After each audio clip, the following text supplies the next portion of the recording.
మీ జీవిత పయణంలో గూడు చెదిరిపోయిన గువ్వ వలె, గూడు చెదిరిపోయిన పక్షి వలె, ఎందుకు గూడు చెదిరిపోయిందో తెలియని పరిస్థితులు, ఆరోగ్యం ఎందుకు పాడైపోయిందో అర్థం కాని పరిస్థితులు,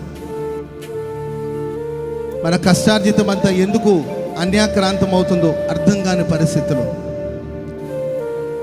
అయోమయంగా తర్జన భర్జన పడుతున్నారా? మన దేవుడు పక్షిరాజు తన గూడును రేపి తన రెక్కల మీద తన పిల్లల్ని మోయునట్లు మనల్ని మోయాలని కోరుకుంటున్నాడు. తన రెక్కల మీద నీవు మోయబడాలి. ఆయన భుజాల మీద ఆయన నిన్ను మోయాలనుకుంటున్నాడు.